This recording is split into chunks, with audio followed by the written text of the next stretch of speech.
Chalk.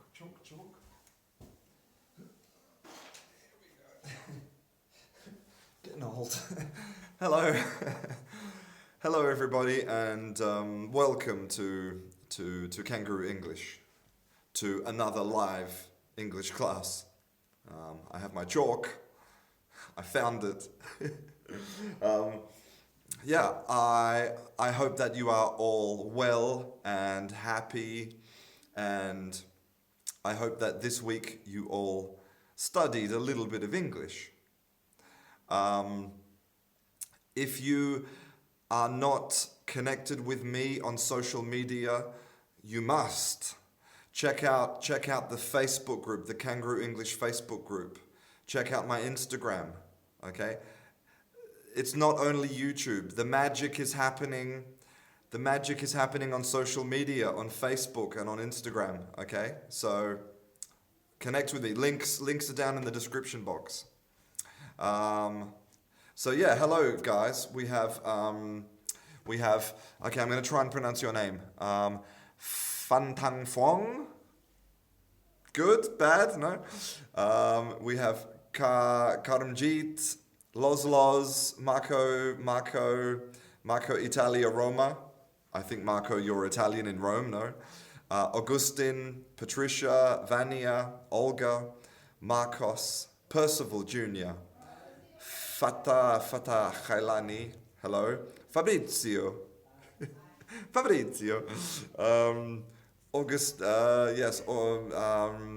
Sanket, Tati, Luza, hello Luza, Zaina, Tuong Bui in Vietnam, Venchi, my gangster, how are you?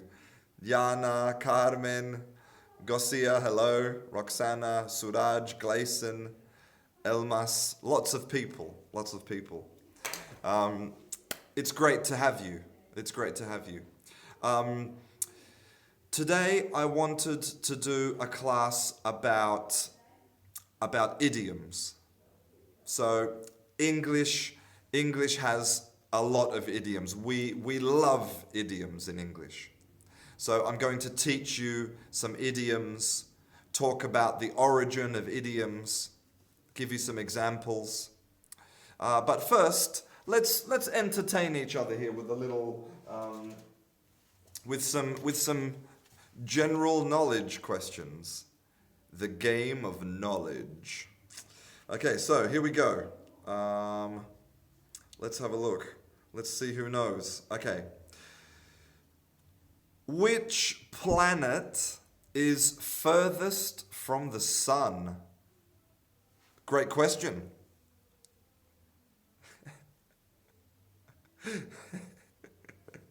So, okay.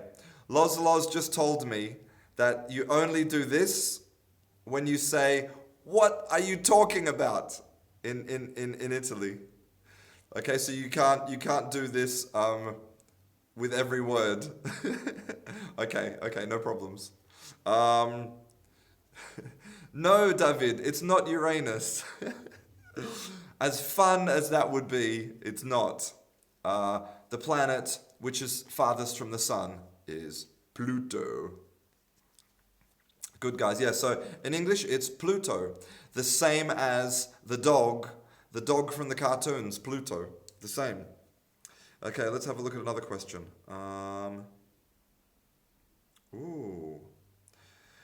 What is special about December 21st?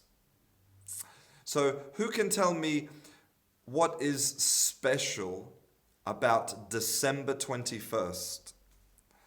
Why is December 21st an important date?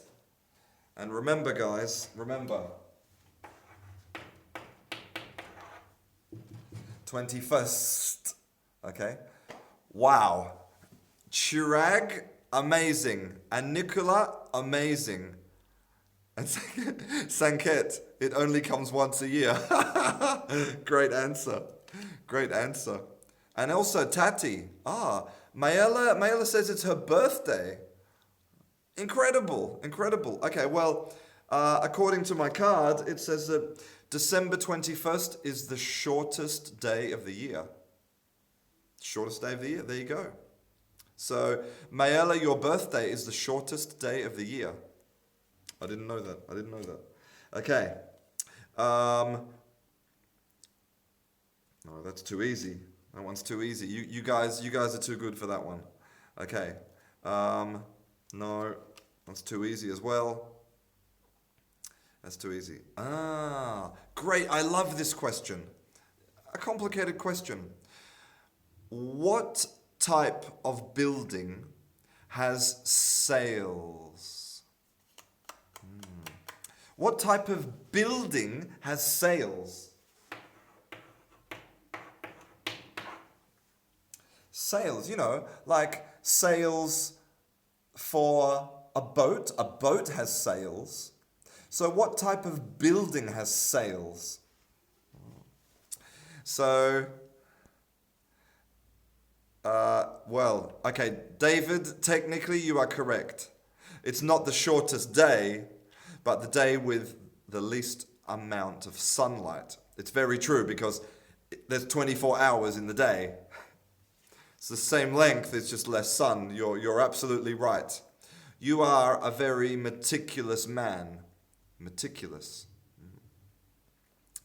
The Opera House in Sydney. Great answer, Susanna. Great answer. Yes, they're called like sails. A church, no. A skyscraper in Dubai, no. Opera House, no. Hotel or government building, no. The sea, no. The type of building that has sails is this one.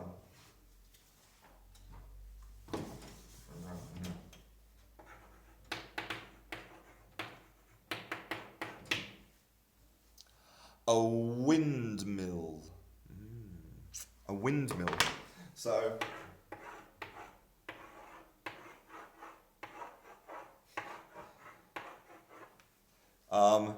see my beautiful drawing of a windmill? So, now windmills, the propellers are with modern materials, carbon fiber, or fiberglass, or maybe aluminium. But in the past, a windmill had sails like a boat. So yeah, you can have a windmill. Mill means to grind or crush something. It's a verb. Okay, so have a windmill, or you can have a watermill. Okay. So, uses water to turn the mill, or you can have a treadmill.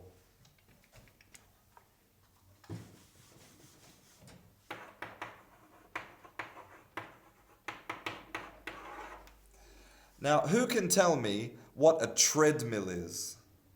It's not an easy one. I don't know how many of you know this vocabulary. What is a treadmill?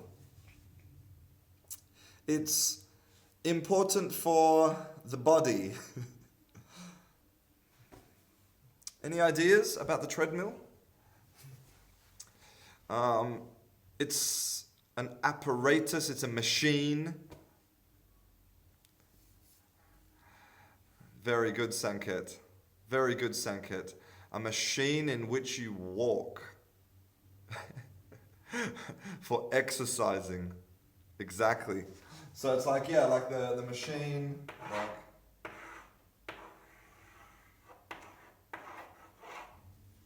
so this goes round and round and round, and you stand here and you run. This is a treadmill because we have a mill. Look, we have the wheels turning. It's like a mill. It's the same as a windmill or a watermill. The same idea, except it's not the wind or the water which is giving the energy, it's you running. Okay, one more question and then we will start to talk about idioms.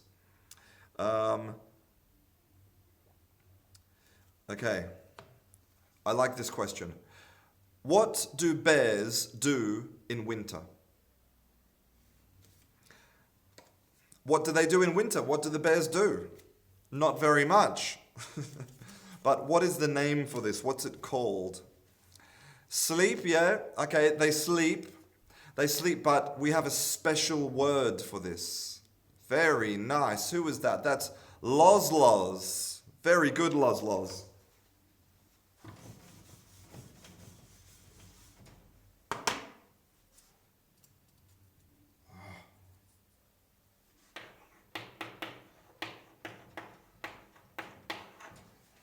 They hibernate. So if we look at this word, we can see that we have the first part here. Okay, so this is an old word for winter, right? It's very similar to the French word for winter, hiver, very similar. So hibernate, so basically they're wintering. But did you know that you can also sleep in spring? Some animals sleep in spring. And an old English word for spring was estivus. So you can hibernate and you can also estivate.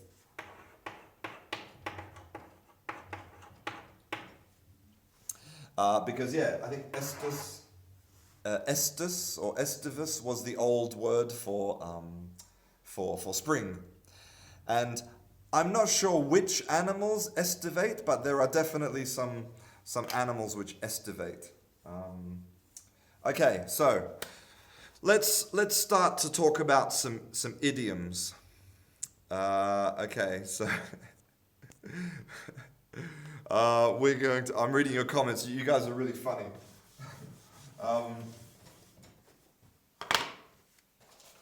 So the first one, it's a French word. Anytime we have an ending with 8, it's a word of French. But yeah, exactly. Yeah, I imagine that we took the 8 from French. Yeah, hibernate, estivate, and I don't know. What's another word with 8? I can't think of any other words with 8. My mind is blank. So where do idioms come from? You know, idioms come from things in the real world, okay? From our experiences with the real world. And normally, idioms come from a cliche. So a cliche is something which is... how can we describe a cliche?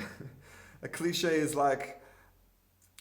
It's something typical of a place, but it's so typical that it becomes like it signifies the place. Like, for example, a cliche is Italians talk like this, okay?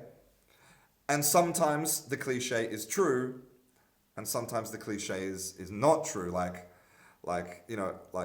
Lotsa told me that Italians don't do this, okay? Or yes, like another cliche, everyone in Italy is in the mafia. Yes, very good, Chandra. The same as a stereotype. It's a generalization. It can be good and bad.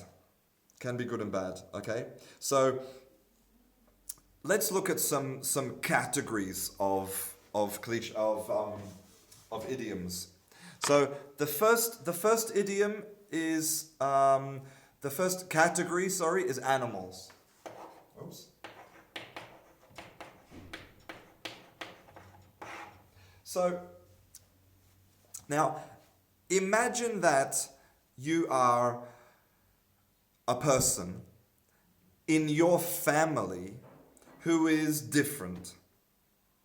Like maybe everybody in your family likes to do sports, but you don't like to do sports.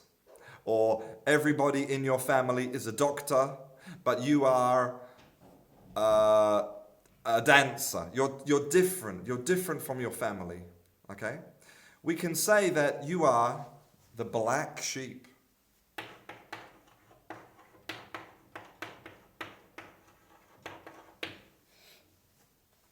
So a majority of sheep are white. But every now and again, we have a genetic mutation and we have a black sheep who's different from everyone. So you can be the black sheep of the family. So some of you already know this idiom. It's great. So we have, Marta and also Wildfire 777. So Black Swan, no. A black swan is something different. A flamingo, no, we don't say flamingo in English either. But in Arabic you say black sheep. Very interesting. Black sheep in Arabic. And in Spanish we say black sheep. I don't know about other languages. Yeah, exactly. Patricksville, la oveja negra, exactly. Francesca says that she is the blonde sheep. Wow, Tati says also in Russia, black sheep. And so this is an example of literally our life experience creating an idiom. Okay, let's look at another one. Now, imagine if something is impossible. You think it's impossible. Like, for example, tomorrow, tomorrow, someone is going to come to the school and give me €1 million. It's impossible. It's never going to happen. So, what you can say is you can say that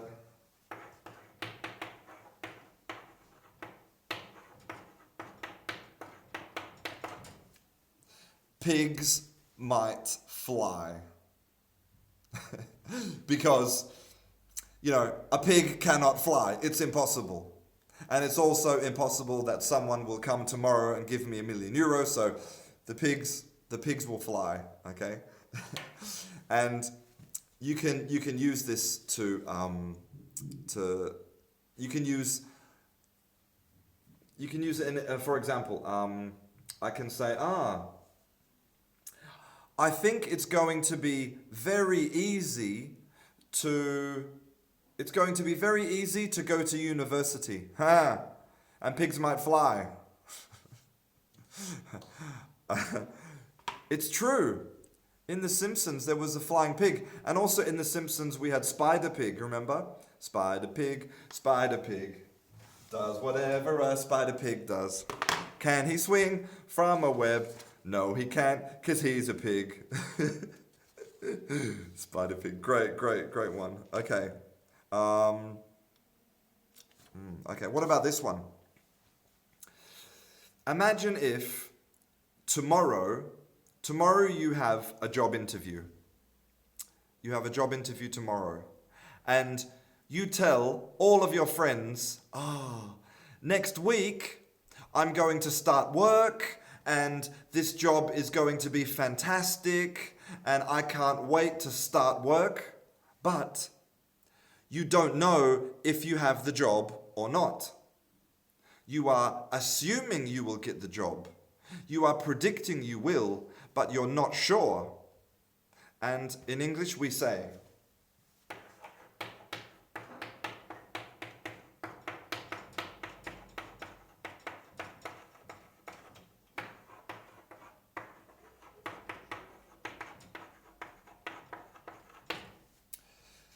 do not count your chickens before they hatch. Okay, so some vocabulary. Here is an egg, okay? And then the verb for when the baby chicken comes out of the egg. Okay, so here we have the baby chicken. Okay, this is the baby chicken, okay? The verb is hatch. To hatch. Okay? So what we're saying is you can count the eggs. You can count the eggs because the eggs are real, but you cannot count the chickens because maybe some of the eggs don't have chickens. Or maybe some of the chickens will die. I don't know. So we say, don't count your chickens before they hatch. And this is very long. That's very long. So people say, don't count your chickens. Don't count your chickens.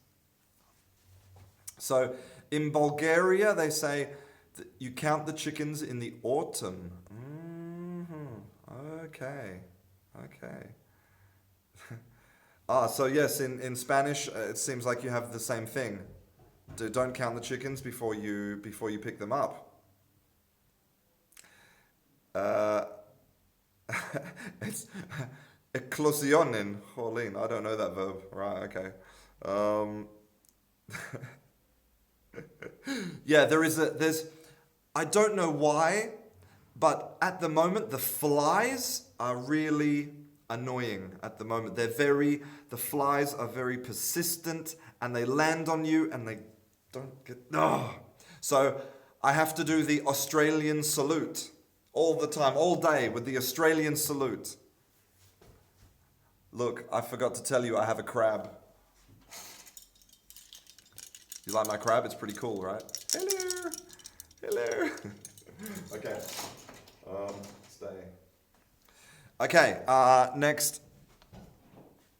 Wow, okay, so some really interesting versions of this idiom from other parts of the world. So, don't sell the fur of the bear which is in the woods.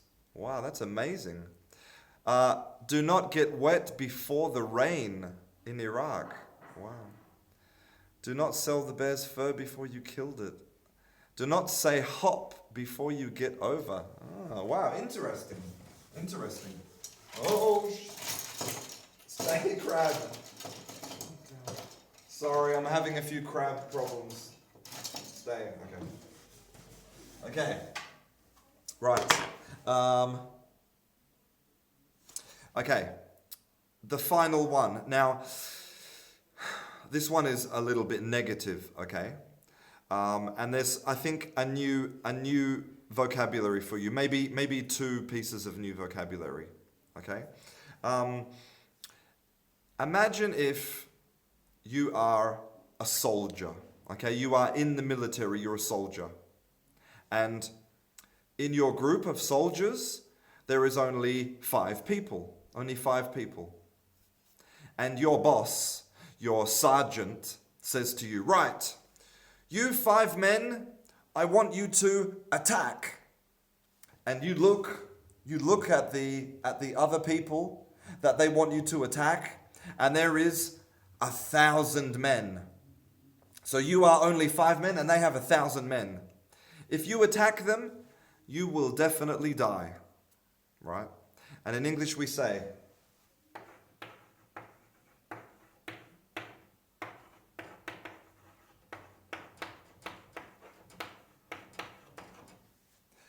lambs to the slaughter. Okay? So the first part of the vocabulary is a lamb, which is a lamb is a baby sheep. A baby sheep. And slaughter is a verb in English, okay?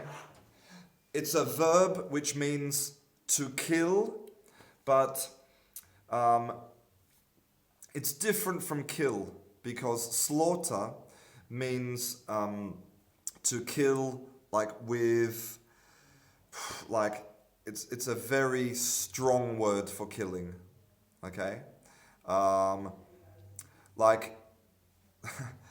For example, I mean this is very heavy, right? But if you kill somebody by accident, you say I kill them. But to slaughter is really like to kill very strongly and not with lots of blood and it's horrible. And you could use this literally, or you could use it figuratively. Like you could say maybe that let's think of an example. Okay, imagine if the football club Barcelona. So Barcelona Football Club. Imagine if they come here and they play the local football team. You know, the local football team is amateurs. Now, now, Football Club Barcelona will absolutely destroy the local team here. So we can say, when they play, the local team are lambs to the slaughter. So it could be literally or figuratively, okay? Okay, so... So that was animals. That was animals. Let's talk about work. And we're going to talk about some old work. Okay, some traditional jobs. Okay, so one traditional job in English was to be a blacksmith.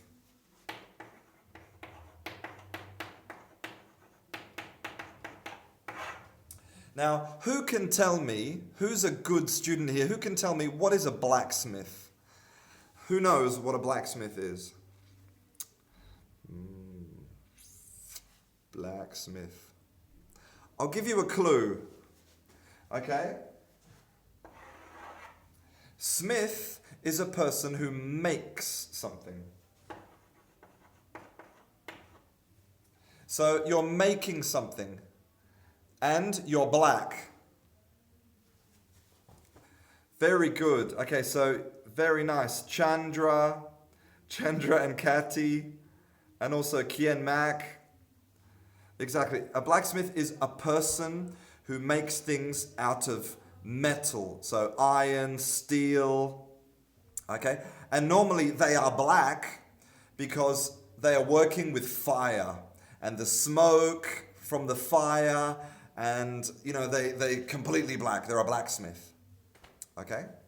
And we have other types of smith in English as well. Like you can have a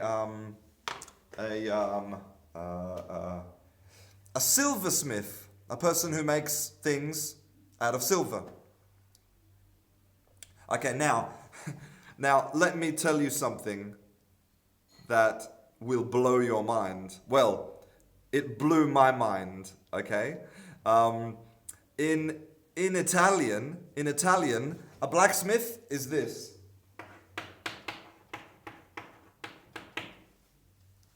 A Ferrari. So basically, like the most expensive car in the world is basically a guy making things from steel, because maybe the family, the Ferrari family in the past, they were blacksmiths. Okay. Will Smith. Very good, Sanket. Will Smith. Okay, so we have some idioms from this job. Okay, for example.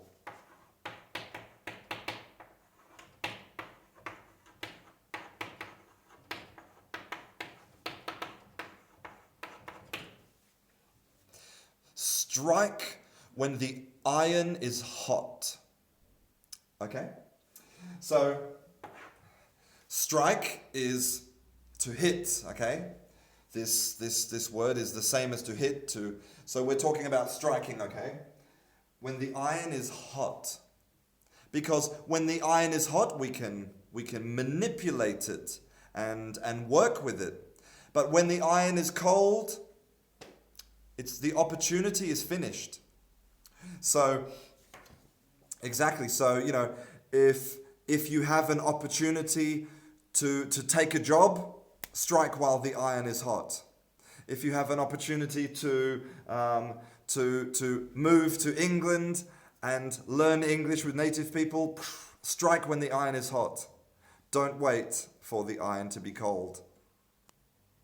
Okay, let me just do that. Goodbye, person, whoever you are. Okay, so it's true, Mata. When the iron is very hot, it melts. I pressed. Okay, so no, I'm still. Okay, another one.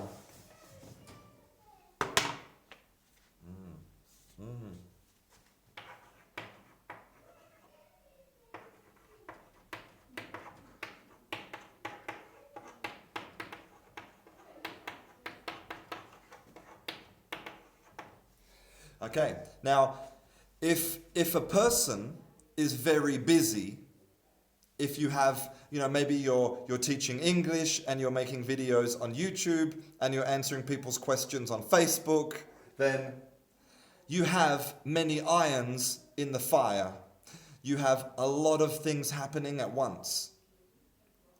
So you're busy, and something similar you can also say to have.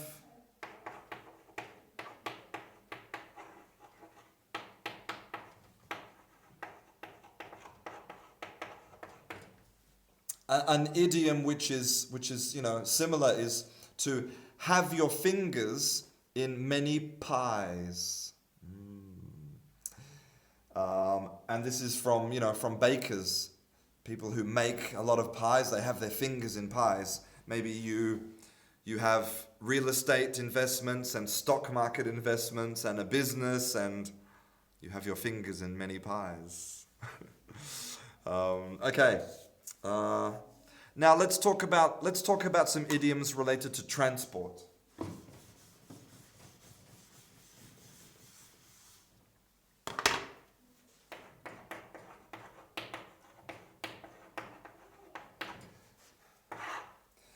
And at the end of this class, I'm going to give you a quiz. So I hope that you are remembering some of these, okay? Okay. So, imagine if you are a person who eats a lot. Okay? And then imagine that you are a person, when you eat, you are dirty, you are disgusting, like your face is covered with chocolate and, okay? So there are two animals which represent this. There's one animal which represents to eat a lot, and there's another animal which represents to eat very dirty. So which one is which? First, which animal eats a lot? Which animal eats a lot? It's not a pig. It's not a pig. Wildfire 777, very nice. It's not a wolf, very good catty. Very good catty. A lion? No, it's not a lion, Marta.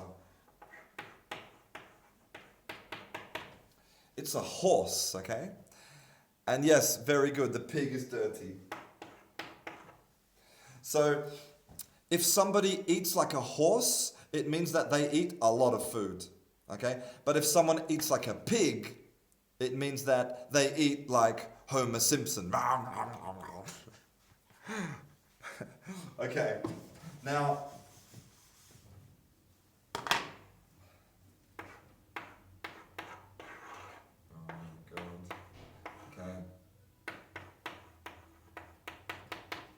okay, so this is a horse. Okay, this is a horse. I'm going to try and draw this. I'm not very good. I'm not a good artist here, okay? Okay. Now, who can tell me what is the name of this thing? Does anybody know this thing here? The horse and the... Ooh, Chandra. Very close. Very nice, Sankit. Thank you. I think my horse is beautiful horse. Okay. It's a cart. A carroza. Galician. Yeah, in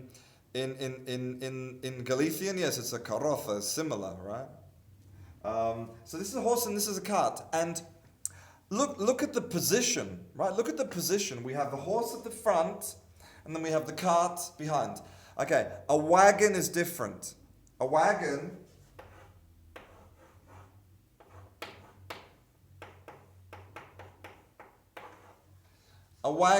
is like a little house. It has a door. It has a door and windows, but a cart is just flat. Wagon, okay? Different. So, Um, Now, yeah, the position, okay? So we have the horse pulling, okay, pulling the cart. But imagine if you do something in this order, right? All right. So imagine if you are trying to get your driver's license. You want to learn how to drive. So do you go and buy a car? No. First you learn to drive and then you buy a car. If you buy a car first, then you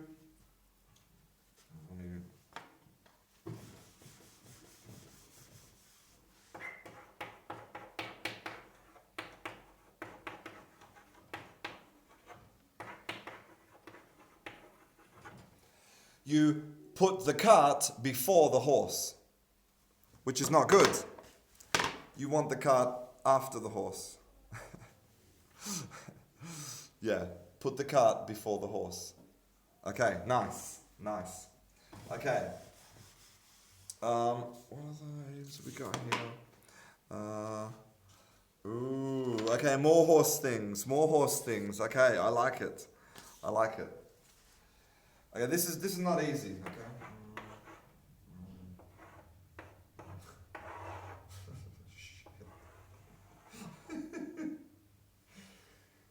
Can anyone tell me how to draw a horse? Sort of like this. Okay, well, more or less, right? Okay, more or less.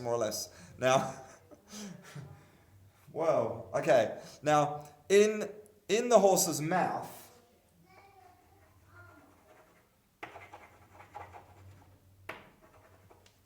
in the mouth, right? Okay. The horse has a it's not a dog. It's a horse. In the mouth of the horse, they have the thing, the metal. Okay. So what is the name of this? What is the name of this thing? Does anybody know? It's a common word. Ooh. Fabrizio, you are very close, my friend. Very close. It's called a bit. It's a bit, and Fabrizio is right. It's a bit because the horse bites. So you bite the bit. Right? Okay. The bit. Right? In Spanish, I have no idea what it's called. No idea. Okay, so.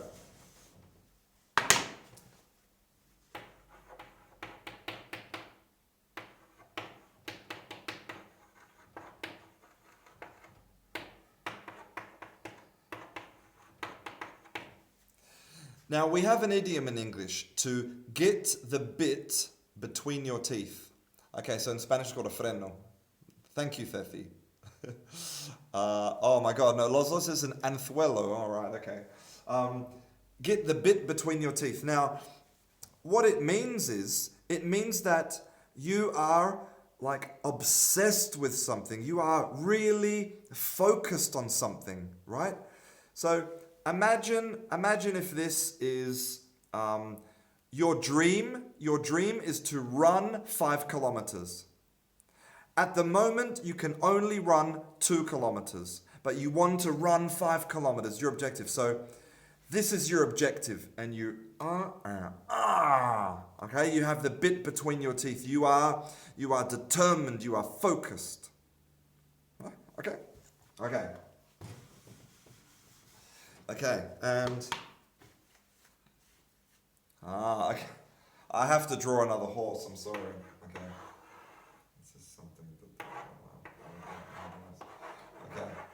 Okay, here's my horse, right? Now, and then we have the...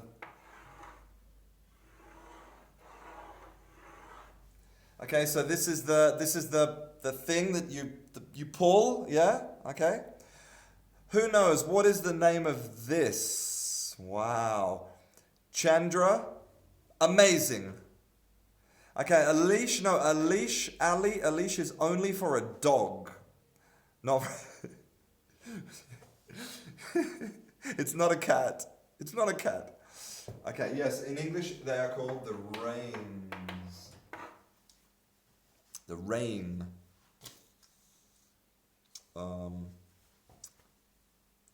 Rein. Okay, so the harness is all of this. This is the harness, but these are the reins, the things. Okay, so reins. Now, there are two idioms related to this. Okay, so yeah.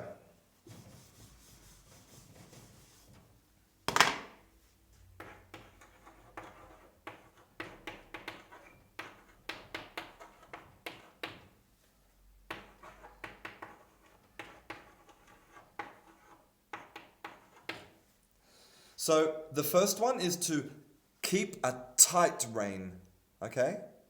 So to keep a tight rein means that you are controlling somebody or something.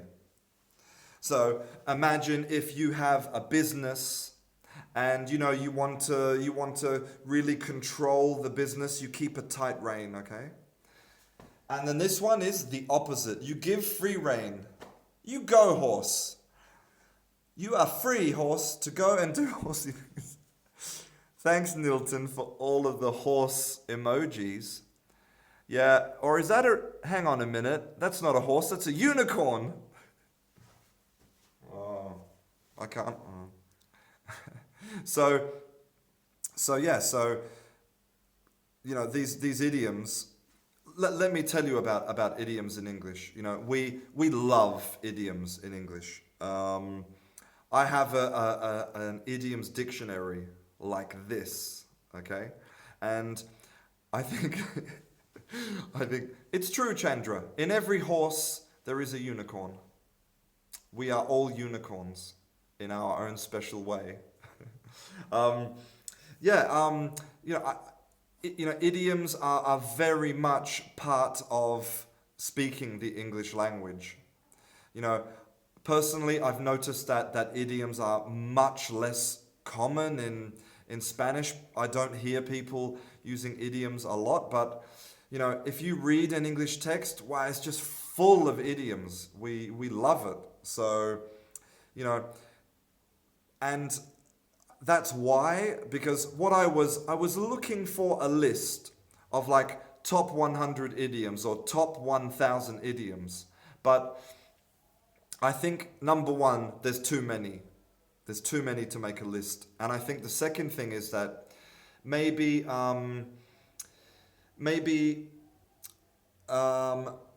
it depends a lot if it's America, if it's South Africa, if it's Australia. I think it's very regional as well. Look, I have to say, my personal experience is that I feel like Spanish people use less idioms, but I have no evidence to prove that, okay? And maybe people say less idioms to me because I'm not a native Spanish speaker, so people don't want to confuse me. But yeah, so listen, that's just my observation. It could be absolutely not true. So okay, so let's do some more. Now in this part you really need to participate, okay? So First we have to talk about some animals, okay?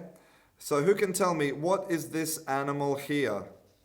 Who knows this animal at the top? A lion, great. Okay, now, who knows this animal here? This one here, quack, quack, quack, quack.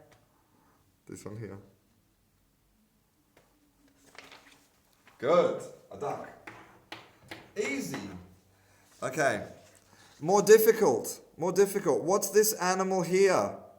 This animal here that likes to build dams. Okay, it's not a squirrel. It's not a koala. And it's not a rabbit. Look at the tail.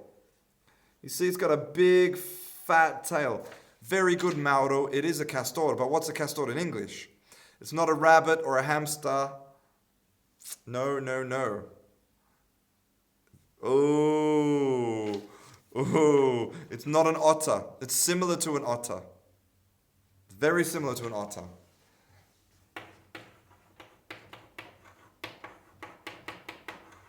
It is called a beaver. Hello, Gerson. Today we are learning some English idioms. And now is the perfect time to join this class. So, yes, first we're doing some animals, okay? So, a beaver. A beaver is this animal here, okay. What's this animal here? Who knows what this one is? It jumps. It jumps. It's green. Okay, it's not a cricket. It's a grasshopper. Very good, guys. Very good.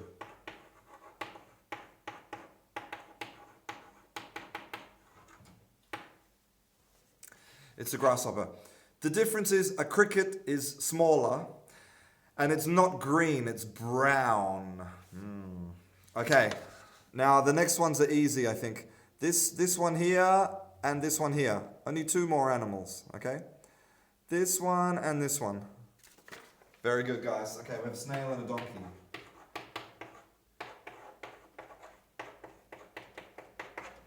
Now, remember that idioms come from our experience of the world. And they come from cliches. Cliches, they come from cliches and stereotypes.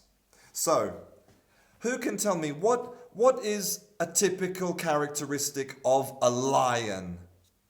Tell me. How could you describe a lion in one word or two words? Brave, okay, brave, okay. Brave, strong, power, fight, okay, king. Look, I have this tiny piece of chalk. I need to get more chalk. 1 second. 1 second.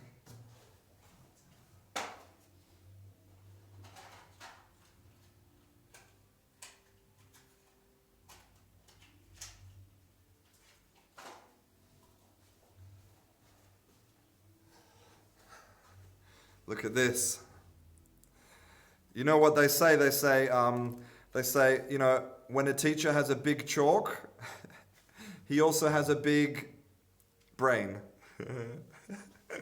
Okay, so a carnivore, courage, courageous, fast. Okay.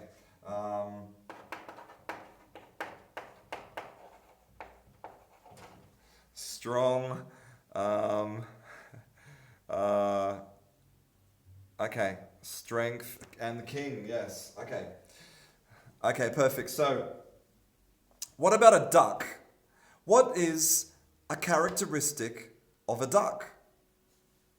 Any ideas? Mango says they're silly. Oh. Ducks are silly. Are they funny? They're loyal? Really?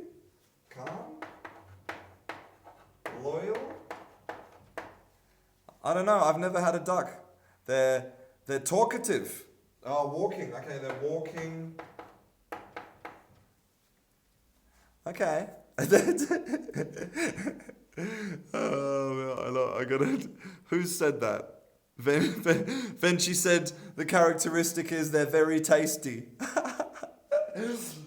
Yeah, well, yeah. Okay. Now, what about a beaver? What is a characteristic of a beaver?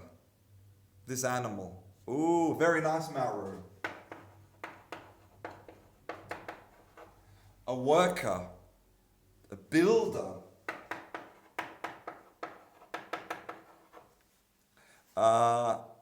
Sharp and fast. Strong teeth. Okay, teeth. Okay. Hard workers. Okay, perfect. What about a grasshopper? What's a characteristic of a grasshopper? Ooh. Jumpy. Jumpy. Hops. It eats a lot. Okay. Eats a lot. It's destructive. Okay, nice. Noisy.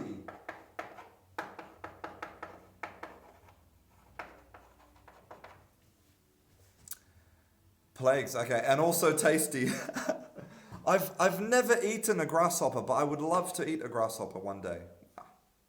Okay, a snail. What's the characteristic of a snail? I think only one characteristic of a snail. Yeah, exactly.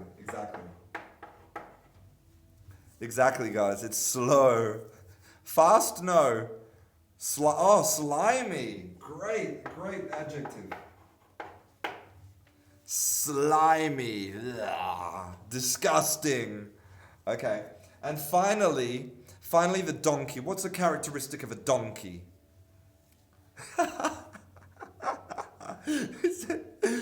Characteristic of a snail is it's always at home. That is genius, my friend. Genius. Okay, so strong, funny. Okay, strong. Funny. It smells bad. Oh, okay. Stubborn. Nice.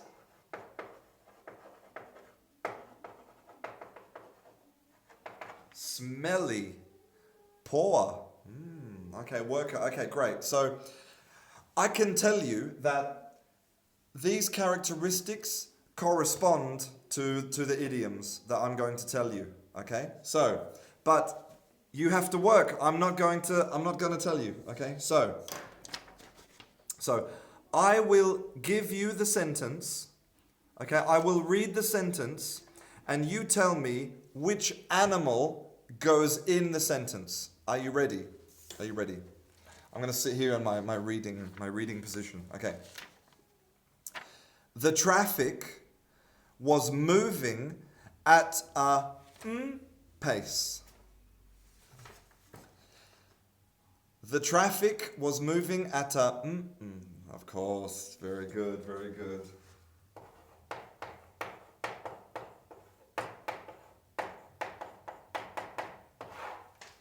A snail's pace. So basically your pace is a word for your rhythm.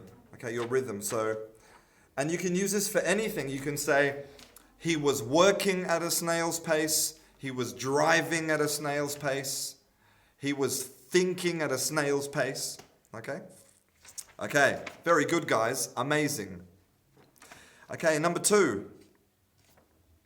Don't forget, it was him who did all the work. Don't forget, it was him who did all the work. Krishna, no, but yes. Patrioxville, yes. Chirali, yes. Sanket, very nice. Mauru, Oslos, yes.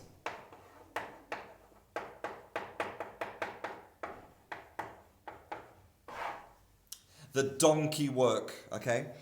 The donkey work is the hard, heavy, like, maybe other people were thinking and being intellectual and having ideas, but he was doing the donkey work, carrying the team. And look, you were right. Look, slow, and look, strong, hard-working, you said. So you're correct so far, okay? Ooh, well, Catty, you are going to have a surprise in a minute. Okay. Now this one is a little bit more abstract. Okay, a little bit more abstract. Criticism doesn't affect him. It is like water off a back. Criticism doesn't affect him. It's like water off a back. Very nice, guys. Very nice. Very nice.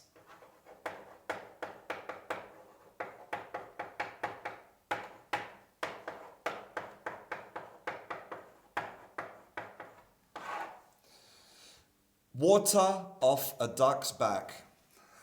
You know, it's like the criticism slides off like water because the duck is waterproof.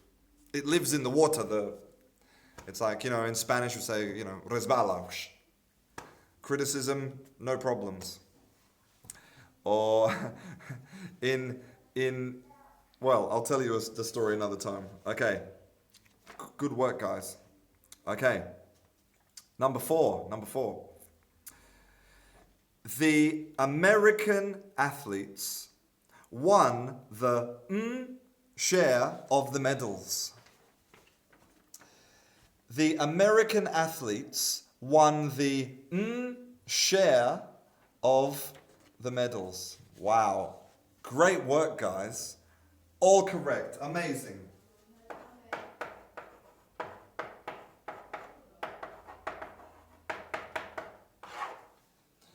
The lion's share. The lion's share is like the lion's quantity, the lion's portion. And because lion is the king of the jungle, he has all of he has the big portion for me, all of the lions for the Americans. Okay, great work, guys, great work. Okay, number five. Now this is also a little bit abstract, okay? I have known him since he was knee-high to a...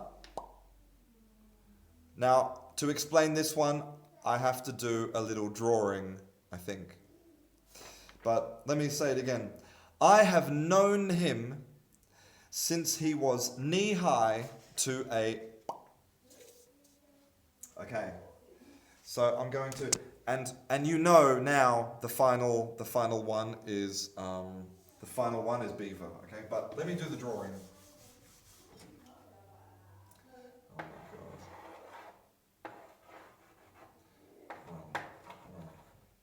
god. Okay, so this this is a grasshopper. Okay, a grasshopper. Now, imagine when you are a baby. When you're a little baby, you're very, very small. You're very small, like this.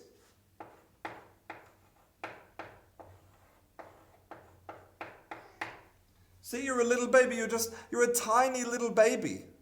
Now, where is the knee of the grasshopper? Where is it? Ah, here. Okay, this is the knee. So, we say you are knee-high. Knee-high, the same height as the knee of a grasshopper. Basically, if you know somebody for a long time, since they were a little baby, you say, I've known them since they were knee-high to a grasshopper. Strange. Very strange thing to say.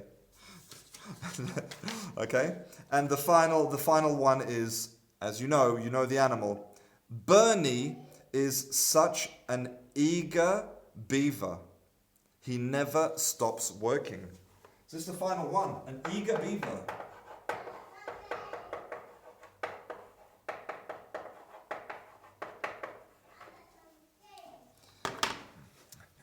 Eager beaver, okay? So eager is a synonym for enthusiastic. It means that you have a lot of energy. You're like, yeah, let's do this. Woohoo, I'm so excited. Let's work. Let's do things. And so if you're eager and you're a hard worker, okay, you're an eager beaver. Like me. I can't wait to make more classes for you guys. I'm an eager beaver when it comes to English. Well, listen guys, I hope that you enjoyed this class and I hope that you learnt lots of new idioms and it's just a question of now go and use them. You know, why don't you send me an email using one of these or two of these or three of these, or send me a video in the Facebook group with using some of these. If you don't use it, you will lose it. Okay? It's not complicated. There's no secrets. There's no system. Speak it, write it, do something with it, and then you will remember. So I hope to see you, on social media, but I will definitely see you again soon. So I'm Christian. This is Canguro English, and I'll see you in class. Bye.